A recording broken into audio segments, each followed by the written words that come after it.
I'm Stephanie Wilson, and you're listening to Freedom Over Fascism.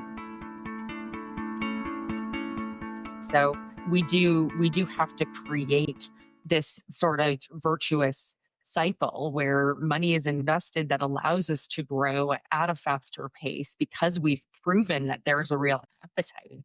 We gained almost 400,000 new followers on TikTok in the last week alone. People are not actually tuning out. They're desperate for information, and there's a vacuum on the left in general. Hi, friends. I'm glad you're with us as we start Season 5 of the Freedom Over Fascism podcast. Today, you'll hear my conversation with Tara McGowan, publisher of Courier Newsroom, and someone who thinks very deeply about how to create news and information that reaches people disconnected with politics through social media and vertical video. I talked to her about the information war that we're fighting with the right, where our side, which is to say advocates for freedom and inclusion, reads and consumes fact-based media, and their side lives in a sealed information ecosystem where reality is turned upside down. And the majority of Americans don't pay attention to politics in any case. We discussed the reasons why we haven't been able to create a media ecosystem from the ground up. Spoiler alert, it's funding.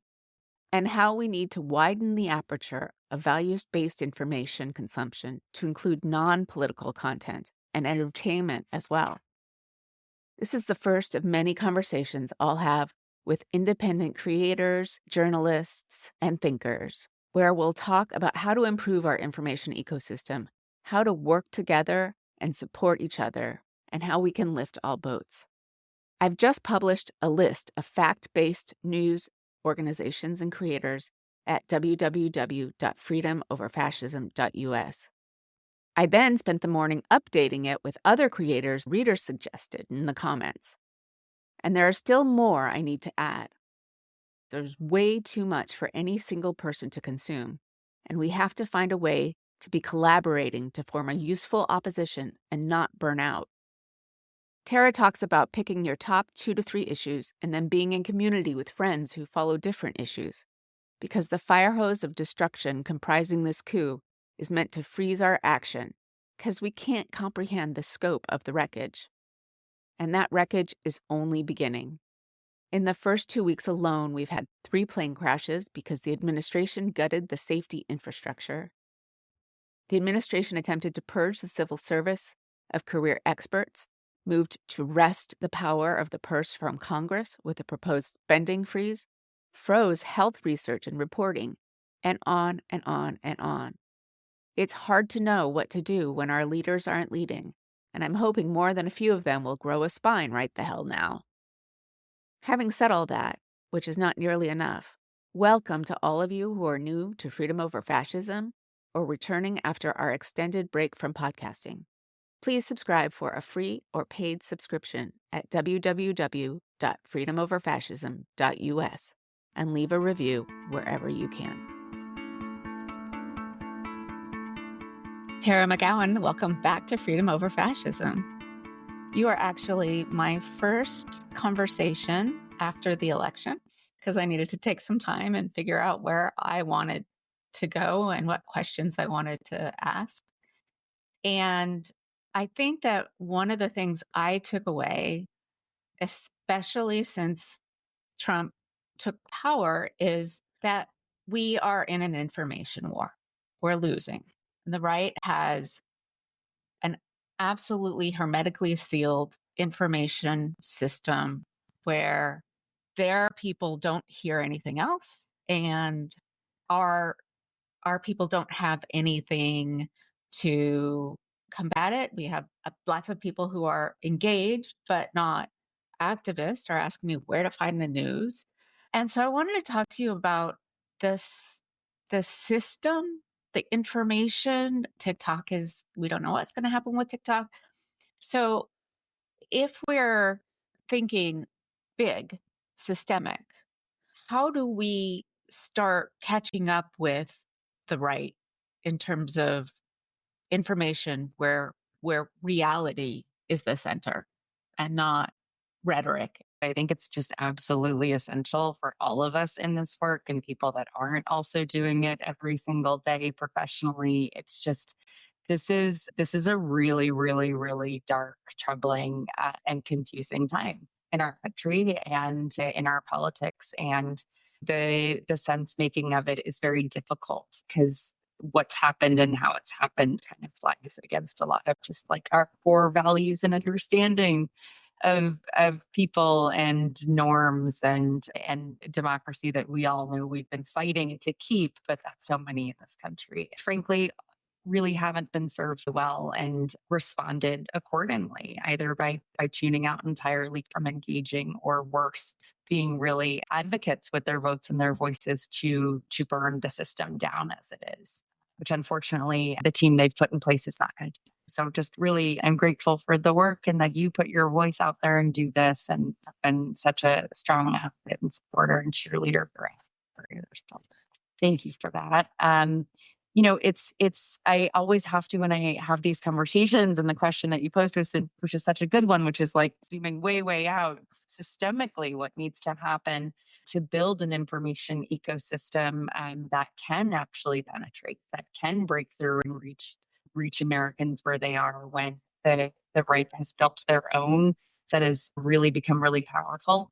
It's difficult because this has been my obsession for long over a decade, and building Courier for the past 7 years has really been an education in the challenges, Mhm. barriers to building our own media that is values driven and even advocacy and goals oriented. I know why it hasn't been done in a lot of ways, and the answers are very frustrating. It often just comes down to you know having real financial backers that are willing to take risks and willing to invest in the long term efforts, where so much of the money in politics and in philanthropy tend to be oriented around short term projects, campaigns, and initiatives that need to have like real measurable wins or losses. And so it's just, it's very difficult to convince people to invest the levels that would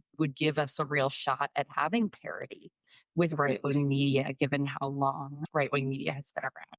I do want to say that I think that, you know, we are in a moment where everything that we know about the power of right wing media and their just like full adoption, embracing, and amplifying of straight up lies and disinformation, misinformation, and propaganda has always been bad. It has been, trending millions of Americans in this direction of living in an alternate reality, truly supercharged by social media platforms and bias driven algorithms, right? This is just the perfect storm of really, really placing people into information silos where truth, facts, science don't matter, and in fact are really chastised. They very smartly have used what they know about people's concerns and insecurities and fears to reinforce those belief systems to make them mistrust anyone outside of them, their voices. So it's really difficult to compete with that. And now with Trump and his primies in power across all the federal government and the Supreme Court, they're going to do and already are doing everything they said they were going to do. And one of those things is going to be to essentially create state media. I don't think that we're going to look so different than Russia or China when it comes to what media is allowed to persist in this country, right? We've all seen some of the cowardice already with the Washington Post, with the LA Times, with even Morning Joe. We're going to continue to see this. It's going to be more subtle, though. I think we need to be prepared for. It's not going to be as public as those moments that we were able to be like, WTF? Are you Yeah. kidding me? It's going to be more subtle. It's going to be more insidious. But frankly, news organizations that want to stay around and be able to maintain access to keep doing any level of reporting are going to get friendlier and friendlier, and it's not going to be on the surface. So, all of that is to say what I know you and your audience already know and believe: we need much more independent, values driven advocacy and service journalism and media in this country, and we need it immediately. Right. And that is at the local level, the national level, and really where media is today and where media is going is that we can't think about it as big behemoths or acquiring huge legacy brands or networks. The way that media works today is really niche. It needs to be personality driven to build trust of communities, and it needs to be really relevant to people. And it can't be all vegetables or doom. It just can't be. Exactly. I want to circle back to a couple of different concepts. One is that the right wing is capable of creating a long term vision, like a 50-year vision, and following it through step by step. And I know we have really, really smart people. And actually, we could learn from the right wing. And it's frustrating to me and opaque to me why our big donors aren't helping to create just the means for outlets like yours, the bigger fish who are probably making a lot of money anyway, the Lee McGowans, the Midases, the Jen Rubins, like those. But then there's like a couple levels below, and on the right wing, they fund everybody, and then everyone goes on everybody else's show. So then it's all speaking the same language. Do you have any thoughts about how we can start to move our donor base or create? I mean, Kamala Harris raised over $1 billion. More How can we, presidential candidate in our history. in our history, right? And yet we can't figure out how to fund an ecosystem that makes sense. That people are asking me, where do I go find my news now? And the answer isn't that like one place. It's you go to Courier and you go to Substack and you go all these other places. Oh, and by the way, this at the New Republic's great and Atlantic is, and that's a lot of freaking work for people.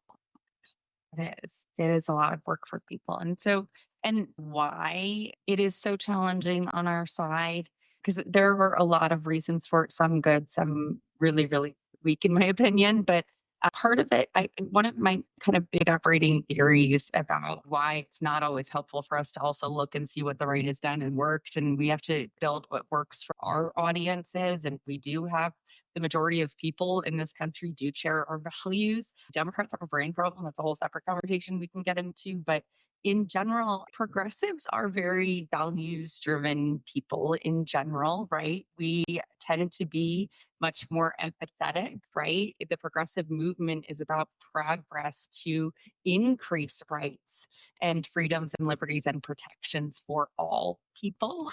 That is like rooted, right, in empathy and kindness and compassion. And those are not always the best ingredients for risk taking, ruthlessness, and winning. A lot of things, and I can speak about this personally, that I have built and I have advocated for and done have had an ick factor to a lot of Democrats and progressive Right. donors, whether it's because they think there is too much self promotion and that's icky, or doing partisan media, even if it's fact based and values driven, that feels icky. Not being objective feels icky. All of these things that really don't lend themselves for actually meeting people where they are and being really aggressive and really transparent and credible and engaging, which is what you need to be in media today. Those are hard pills for a lot of folks on our side to swallow.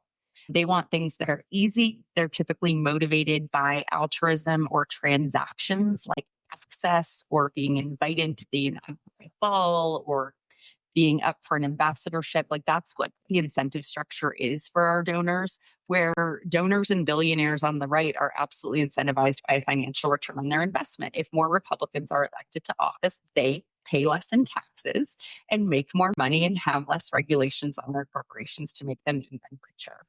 Right. And that's more powerful and protected. So the incentive structures are very different, which means that the case making for these types of efforts and infrastructure has to be very different as well. progressive donors and institutions require an enormous amount of evidence based research before they will put money in. They are not risk inclined. These are institutions and institutional donors that have been around for a while. Those are harder to move.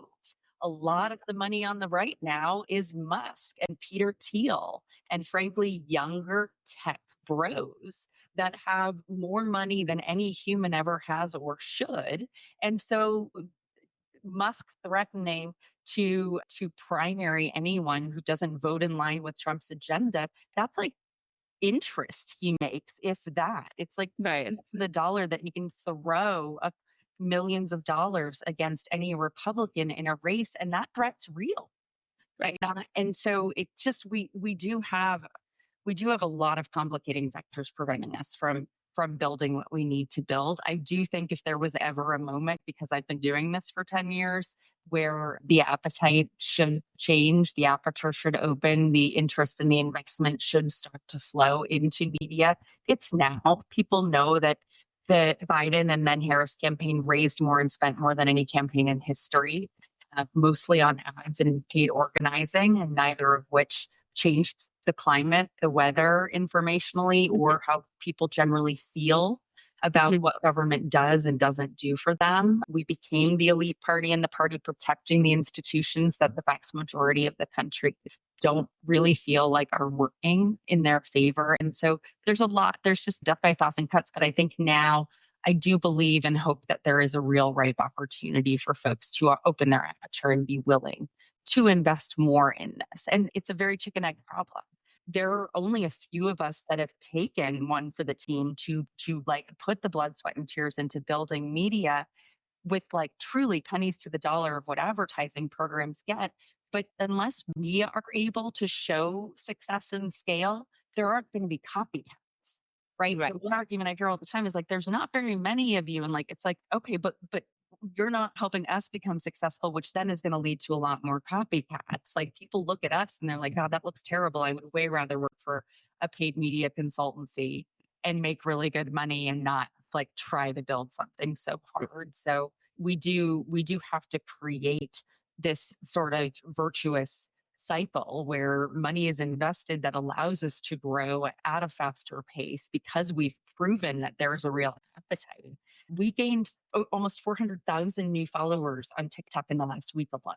People are not actually tuning out. They're desperate for information, and there's a vacuum on the left in general because all the communication is paid advertising and organic campaign accounts that are now dormant. Right. All the saturation of content on the left for the past 2 years was all entities that don't stick around year round like media companies do, like ours. And also, as you said, the eating vegetables. And then I had a guest last year who was like, we have to do it differently. We can't tell people to be eating their broccoli all the time. On the other side is feeding them ice cream. And so I I know that you had a conference in December talking about the whole ecosystem. And one of the things that I think we need to have people like you and success and copycats. But I think that, as you said, the aperture needs to widen. We talk to the activists a lot, I think, but we're not taking advantage of entertainment, right? To communicate our values. They've learned to talk about politics without talking about politics. And I am not sure why we haven't. There's a lot of money in Hollywood. Like, I've seen a couple of things recently that are our values, and we should be making so much more of it, right? The Air Force stops talking about Tuskegee Airmen, make a freaking series, right? I don't know if you watched American Primeval. It came out on Netflix like last week. It was at the top. It was this view of the American West in the 1850s. So before the West was the West. Brutal, absolutely lawless and brutal, and that's stuff we need to know about ourselves. So what is your sense of, is is it just that donors want results and they want it to be a direct statement of what we ought to do? And is the aperture too narrow? Or is there something else? I mean, there are a lot of things that we're missing, and politics isn't solitaire. So all those conversations about the brand is great, but we actually have to be able to reach people to make that relevant. So what do you think in terms of moving a whole system forward? What would you like to see? Well, one thing that's really interesting to note is that this is a little bit of an incumbent problem and dilemma, right? So, traditionally, when we were children and before that, decades and decades ago, liberals were seen as really controlling both the news media and Hollywood, right? And so all of the institutional media that Americans consumed arguably did have a liberal bias of sorts, right? And so the right needed in a defensive posture to build counter media because they felt that they could not get their messaging across in the institutional media and cultural media that existed in this country. And they were in some ways right. There's that line that facts lean liberal or truth leans liberal, but because they have to rely on disinformation to peddle their theories of the case because we know that it's all hypocrisy, right? Like they will take advantage of and manipulate the masses to get into power and promote their own self interest. So they're not interested in governing. As we know, they're interested in infusing religious ideology into our school systems and bringing us back to putting women in the kitchen and oppressing our rights and bodily autonomy, right? Like they have a really, really radical, unpopular agenda. So they can't sell that. So they have to sell other stories to get people out, and they're very successful at that. So that's why they needed to build their counter media. And now that has, of course, expanded and scaled into cultural programming and into immense talent programming. Daily Wire has children's program. Prager University is now actually writing the public school curriculum in Florida, and that will scale to other states. So they understood their assignment very well, was to lie their way into power to then be able to dismantle all of the systems and norms that progressives over many, many, many decades had put into place to safeguard and protect and advance communities of all sorts. And so the only kind of upside to this is that when pendulum swings so far in one direction, it's going to swing back in the other. And I think that's what we're experiencing right now, is that in some ways, the large, broader we, right? Anti-fascist, anti-authoritarian, anti-oligarchy, anti-MAGA, whatever you name it, movement that are certainly not all just what identify as progressives or Democrats. This is a very, very, very big and diverse tent of people who don't actually want an oligarchy in place in this country. Suddenly now there is a reckoning, right? We've lost everything. There's not very much more we can lose, right? Our only firewalls currently are Democratic led state houses and governors with veto pens. So new states are the sanctuaries of all things right now. They are going to be where, once again, we turn to look to for leadership and the real fight against the administration and the Republican Congress's horrific laws that they're going to keep passing over the coming months. And so that really also, I think, requires and will incentivize much more investment in media. The media landscape is changing so quickly. It's very difficult for people who are not versed in it, who are not natives on social media platforms or gaming platforms, et cetera, to understand it. There's an education gap that's really hard to bridge, that I spend a lot of time thinking about. How do we make people understand and feel comfortable and confident, because they're not going to give money into these things or other support unless they understand and feel a sense of comfort with how that money is being spent. So we have to turn that corner away from where they have been putting their money, which right now they know that's not smart to just put it into committees or campaigns that are going to just spend on advertising. But now they need to figure out how to feel comfortable about this space. So that's part of the work. And then I think the work of every citizen who is concerned is to know the power that they have as a creator themselves, right? We are all creators, whether it's text driven video, graphics, whatever we put out into our group threads over text message, our social feeds, our stories on Instagram or our TikToks, wherever you spend your time, you have a voice, and people are looking for community right now. They're looking to find like minded people who are also freaked out or overwhelmed or angry or furious or what have you. And I think that the organizing needs to happen around these platforms to go off the platforms, right? So while we're moving donors to finally catch up to like 20 years ago of investing in media properties like Courier, et cetera, to pump out an enormous amount of factual but values driven content and accountability coverage, they've already gotten way ahead of us again and are owning all the distribution platforms, which is really scary. So we need to really organize people on these platforms. They're not going away, but to then move those conversations off of those platforms and to really think locally, local in terms of people that share your interests, locally in terms of geographically, because I think that's where everyone can make a real marked difference. Is being a communicator and a leader with communication and just a role model, right? It has a contagious effect when you show that like you can just be outward with your voice and you don't have to be perfect or polished and people respond to you, and it has this wonderful ripple effect of giving other people the permission structure to say, hey, I feel that way too, or hey, why is nobody talking about this thing? Maybe I should. And I think that's a good way of thinking about it too, is if you see something or read something that resonates with you but nobody in your local community is talking about it yet, be the first one to start that conversation.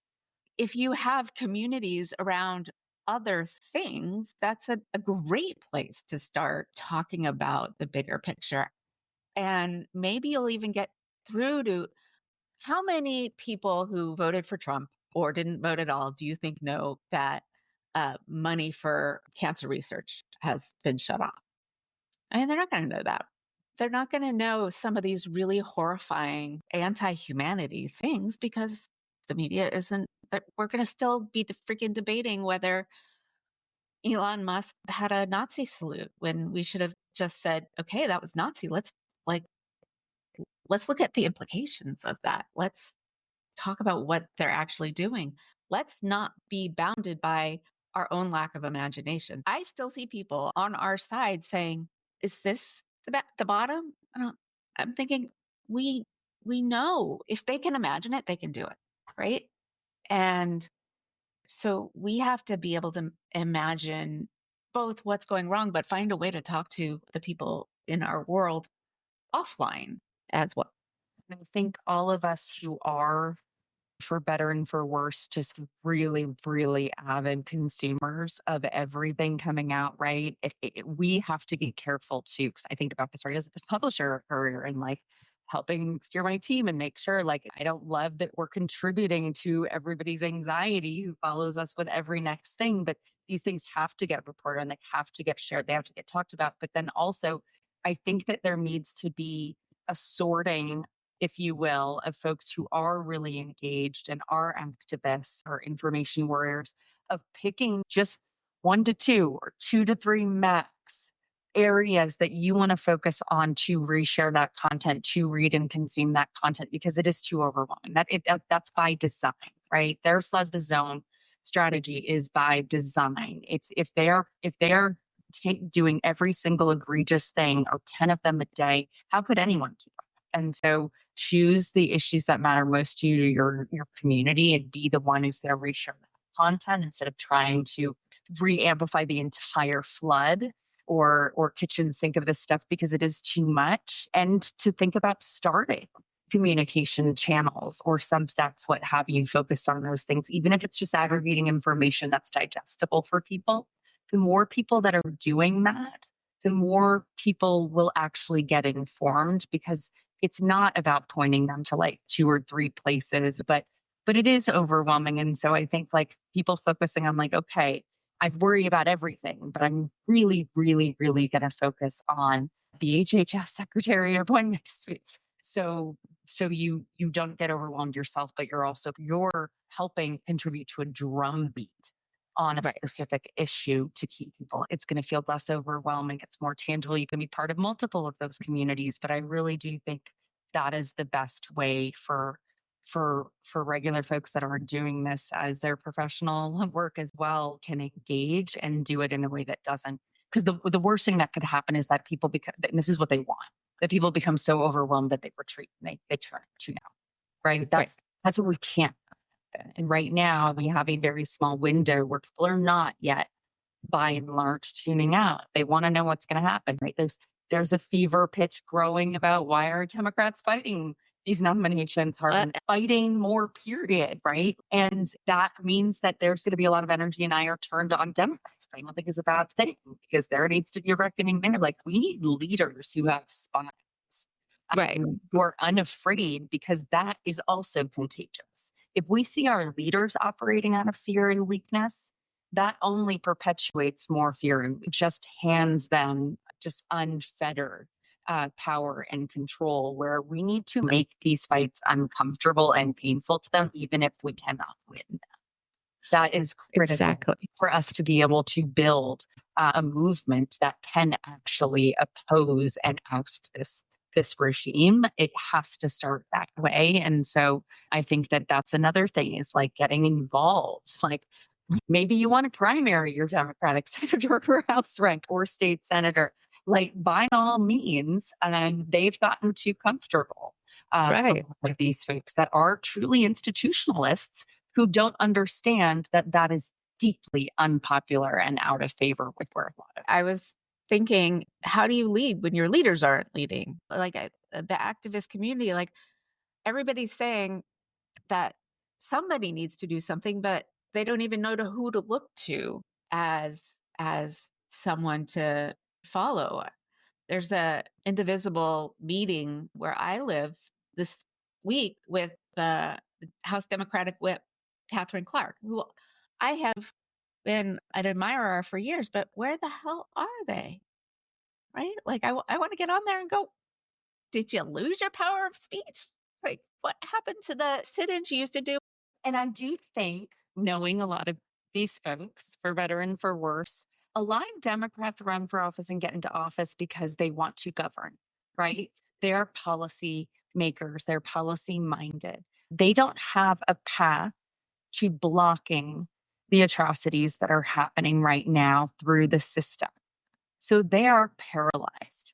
What they need to understand is that their only job now, and the most critical job they have, but truly their only job, is to be strong, aggressive communicators, to put into context what this administration and Republicans in Congress are doing every day to show fight that is contagious and can lead to more energy and resources and volunteers and movement capacity and opposition capacity. And I think that they are being very slow to understand and make that transition, because that's not why they ran for these jobs, right? Right. And so suddenly what they are good at, or think they're good at, it's not relevant right now. And that's why the folks that are out there the most are the strongest communicators. And that's what we need. And that's everything right now. That's why AOC is, in my opinion, the current and future of Democratic politics, because she is a real person. She is completely transparently and authentically herself.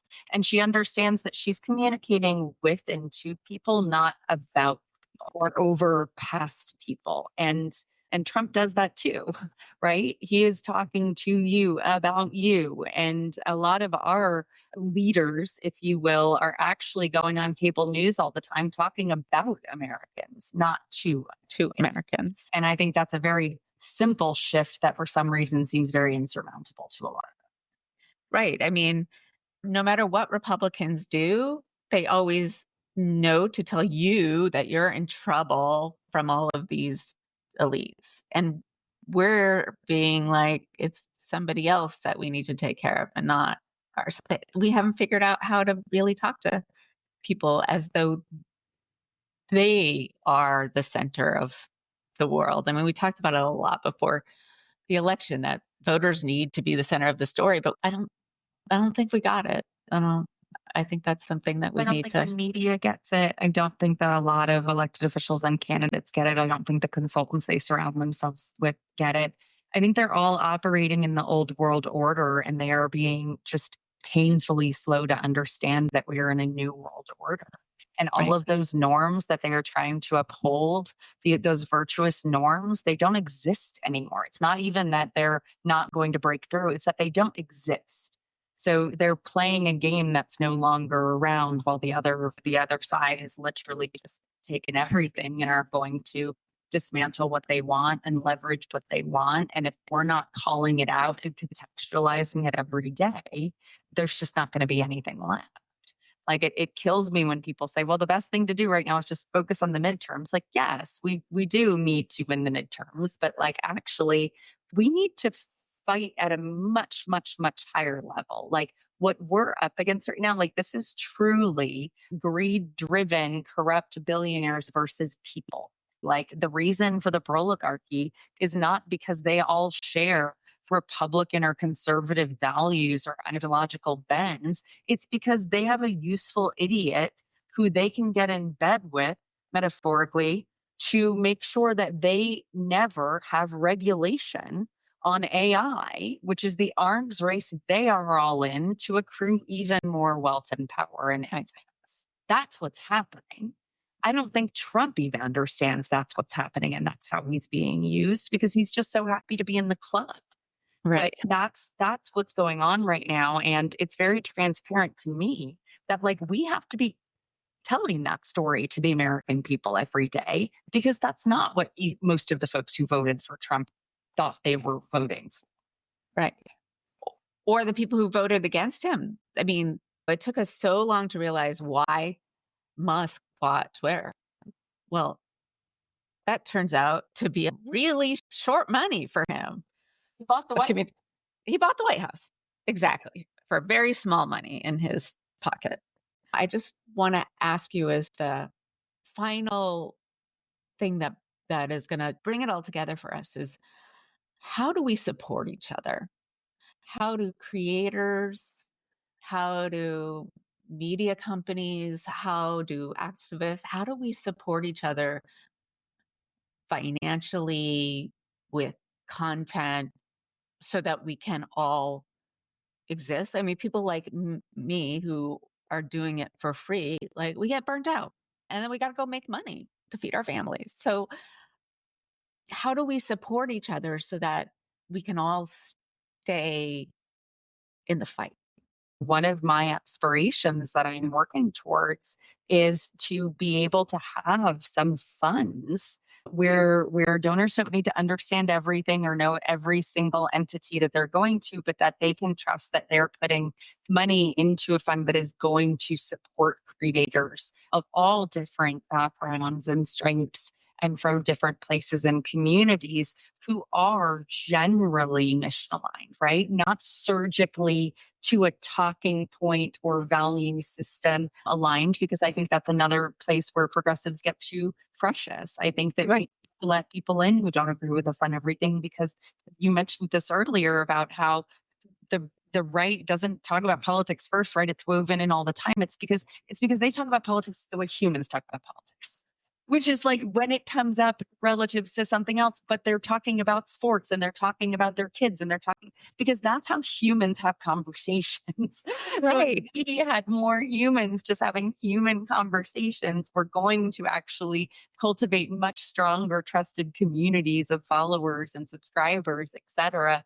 And we're going to be able to move those folks when moments come where a lot of what this administration is going to do, the impacts of it on communities across this country are way, way, way transcendent of politics. And people understand that and physical harm comes to people in their community, right? Through the deportations, through eviction bans, through the lack of affordable prescription drugs. These are things that suddenly it's not about partisanship or politics or if you're a Trump voter or a Harris voter anymore. It's very much about real, like deep physical harm in your communities. And I would hope that we can create space so there is much more diversified funding vehicles because it's so much more about creators like yourself and individuals that are just every day putting TikToks up, which I know how hard that is because I aspire to do that too. And absolutely not. It's so much work and time. We have to resource individuals who want to do this work, who want to use their voice and build a platform and a community. And so diversifying funding away from just big entities that are still struggling to raise, but like into creator spaces of all sorts and all stripes, I think is just absolutely necessary. And I hope that Courier can help in that effort, at least in the education side and pushing people to do that. And in order for that to work, we also need to create stronger networks with each other. That doesn't mean formal partnerships or financial partnerships or branded partnerships, even, but we have to more closely integrate with one another behind the scenes to support one another and amplify one another's work and content. And that's something that's also frustrated me in the space is that for as few progressive media entities as there are, they're very turfy. They don't cross promote or lift one another up. They'll behind the scenes say, "Oh my God, Courier's doing so amazing, etc." But like, will they put our creators on their podcasts or their shows? No. Do we ever have a presence on MSNBC? No. And so there is this really strange scarcity mindset still in the ecosystem that has just got to die. And I think this conversation has actually started to get a little bit more traction, but people need to just start doing it and Right. figure out ways of doing it where it's not going to hurt your brand. It's literally going to lift all ships if we are supporting each other and bringing more folks into the space and diversifying the voices. So we don't just have the same 10 white creators all the time on YouTube and TikTok. Like that's Right. not going to get us where we need to go. No, it's not. And I think everything that you're saying about creators also applies to the people who are thinking about politics. So we're not just relying on the same however many white Washington based people who get kickbacks from advertising for consultancies anymore. Let's open up the entire process to people who have good ideas. People who follow your podcast and your Substack and Courier channels, it goes such a long way to like, comment on the post. Like it actually tricks the algorithm to share the content and then add just one line that says follow at Courier Newsroom or follow Freedom Over Fascist, right? Like these things actually make a world of difference where people who want to also see our enterprises get bigger and reach more people and have a bigger impact, they each can play a role and it's free. It costs nothing. It costs very little time, but it actually makes a really big difference. I try to do that for every piece of content that I share or reshare on my Instagram stories. I make sure that I like it. I comment if I have a minute to do it because it does. It actually boosts more reach and engagement. And so folks just knowing those little hacks and knowing that they're actually helping these entities grow, these creators reach more people. The other side does that. They usually have like bot networks and other things, but this is something you can organize around. It's the way we organize around postcard writing. And even better, send it to your own personal email list or on your own group threads for people who aren't on social media. Again, I think local community organizing and relationship building is just so essential. And then we can do the work of connecting those communities and those networks together. So that's what this is going to take, right? And look at the authoritarian playbook. We look at other countries where this has happened. This is not a novel thing. It's just novel here. We have to catch up and learn from what's happened with Victor Orban, what's happened in the Philippines, what's happened like there. That's where I'm focusing all of my media attention is activists who have spoken truth to power, built opposition media, built opposition campaigns and parties and movements. That's where we are. Right. No one's going to save us but us, but we have to have a greater collective us. We do. And we're so much bigger than all of those countries. It's so much more distributed that it's going to be hard, but we have to figure out how to build those community networks, that solidarity. And we have to learn to look at a different scope in terms of timelines, right? It's not just the next election or cycle. It's the next 50 years. This is a long game. Right. Both in terms of how we invest our time, our money, our resources, our energy. Like we have to, that's why we have to practice whatever our self-care is, gardening, running, meditating, do it all. It takes space away from the doom scrolling, but figure out which things you really want to engage in deeply and build community around that. Thank you so much, Tara, for coming on and kicking off this new season and helping to convince me that I've been, do I have anything to say that people want to listen to right now? We need to encourage more to get in. We Right. can't lose. I am Yeah. so honored and grateful you had me kick off your new season, Stephanie. Thank you. Well, And please keep up the work. And for your listeners, like just listening and sharing this podcast helps. thank you for listening to Freedom Over Fascism. Please leave a rating or review wherever you listen. And if you can, please subscribe at www.freedomoverfascism.us.